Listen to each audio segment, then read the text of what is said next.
A beautiful day to all my soulful friends. ఒకరోజు ఒక సాధువు డీప్ మెడిటేటివ్ స్టేట్లో ఉన్నప్పుడు అక్కడికి ఒక యోధుడు వచ్చాడంట.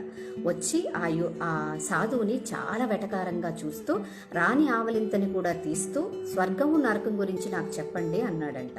ఆ మాట విన్న సాధువు కాస్త సమయం తీసుకొని కళ్ళు తెరిచి, ఎంత రెక్లెస్గా నువ్వు అడుగుతున్నావు, అసలు నువ్వు అడిగే ప్రశ్నలో వినయం కూడా లేదు, నీలాంటి మూర్ఖుడికి నేను సమాధానం చెప్పేదా అన్నారంట.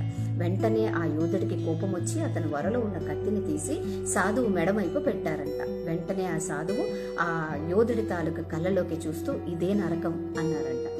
ఒక్క క్షణం అతను తన కత్తిని ఉపసంహరించుకుని యోధుడు ఆలోచనలో పడ్డాడంట. అప్పుడు సాధువు అన్నారంట, ఇదే స్వర్గము అని. ఎప్పటి వరకైతే నువ్వు నీ భావోద్వేగాలతో ఎమోషన్స్లో ఇరుక్కుపోయి వాటిలోనే ఉంటావో అప్పటి వరకు నీ జీవితంలో ప్రతి ఏరియాలో కూడా, అది ఫిజికల్లీ అవ్వచ్చు, emotionally, financially or spiritually, you create hell. నీకు నువ్వే ఒక నరకాన్ని అక్కడ తయారు చేసుకుంటున్నావు. ఎప్పుడైతే నువ్వు ఎమోషన్స్కి బందీ అవ్వకుండా ఉంటావో then you can create heaven out of your hell. నువ్వు ఆ నరకం నుంచి కూడా స్వర్గాన్ని తయారు చేయగలవు. A simple realisation. ఇవన్నీ నేను కాదు, నేను ఏదైతే బయట నుంచి గమనిస్తున్నానో ఏది నేను కాదు అన్న రియలైజేషన్ వస్తుందో అదే స్వర్గము. So this is the difference between hell and heaven. That's it.